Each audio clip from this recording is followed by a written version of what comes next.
everyone, my name's Audrey and today I'm doing a review of And I Darken by Kiersten White.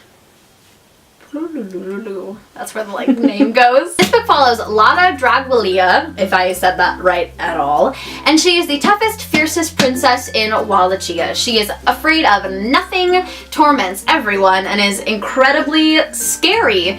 Her brother Radu is a complete opposite of her. He's very sweet, very kind, kind of a crybaby, a little bit of a wuss, and Lada always finds herself protecting him. One day, the two are taken to the Ottoman Empire by their father and left there as a deal for a peace treaty, and they are there until they are about 17 years old. They have stayed there for about 6 years, and then one day their father breaks his peace treaty, and they realize that their lives are at stake. There is an invisible sword hovering over their every move, and if they mess up, their lives are going to be taken from them. So it's a very intense book, and definitely not a lighthearted one at all. Kiersten White's writing is really, really beautiful. It's very hard to make a 400+ page political book interesting, and she did just that, and I was really, really impressed. This book is definitely mostly about politics, so I wouldn't recommend it if that's not kind of your style, but it makes for a great historical fiction, and her writing makes it so interesting and so beautiful. It's so detailed, everything about it, you can just picture everything in your head, and it's done really, really well. Her characters are complex, unique. You have never really read anything like it, especially Lada. A lot of young adult authors will try to write anti-heroes and it just doesn't quite work for them, but Lada is a real, genuine anti-hero in young adult literature, and it was so freaking cool to read about.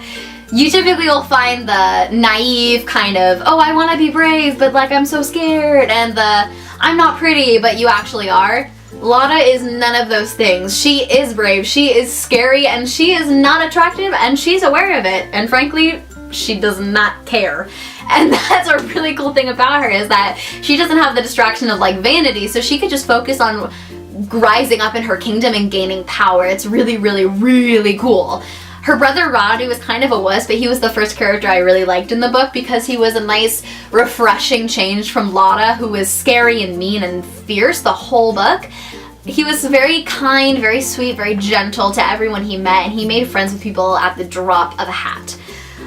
There's a third main character. His name is Mehmed, if I'm saying that right at all, and I was not a fan of him, and not even because he was poorly written. He was actually a brilliantly written character. The thing about Mehmed is that he kind of just played with a lot of his emotions, and I was not a fan of that because even though she was scary and tough and strong, she also had a very sensitive, emotional side because she had tried for so many years to earn her father's approval, and he basically left her to die. So she had a very hard time dealing with that, and so because of that, her emotions are a little shaken, and that's why I didn't really love Mehmed, because I thought he was just a bad thing for her in her life. The last thing I want to talk about in this book is the politics. Like I said, this book is extraordinarily political. It's a lot of war strategies, a lot of battle tactics. Mehmed believes it is his destiny to take down Constantinople, so a lot of the book is focused on him wanting to do that and Lada trying to hold him back because it's not a smart idea, which is interesting to read about for the most part, but the action is few and far between, so if you are looking for an action book,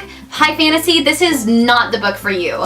It is a very political book. The romance is also very little, but it's still a very interesting read, and it was kind of cool to see that whole different time point. I feel like the 1940s are the most written historical fiction, 1940s, 50s, that kind of era. So the 1400s in Europe, in the Ottoman Empire, was definitely a stretch from your typical young adult fiction, historical fiction, and I really, really thought it was interesting and handled really, really well. Okay, yeah, I think that pretty much sums it up.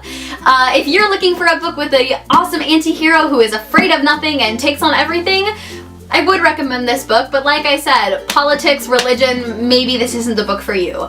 My rating for this book is 4.5 stars. It was really good, but there were just some stretches that were so dull that I couldn't quite give it the 5 stars that I initially wanted to. If you have read this book, comment below. I would love to talk to you about it. Similar with my last book review, this book has not been read by nearly enough people, and I think it is so good and deserves to be read, especially if this is your kind of book. Make sure to comment below so we can talk all things And I Darken. Make sure to subscribe. That's going to be somewhere on the page here. And if you want to see our last video, it's going to be over here-ish somewhere. Give this video a thumbs up. I already said comment below, but do it anyways, I guess. And I think that's all I have for you this time. So until next video, my name is Audrey, and keep on reading.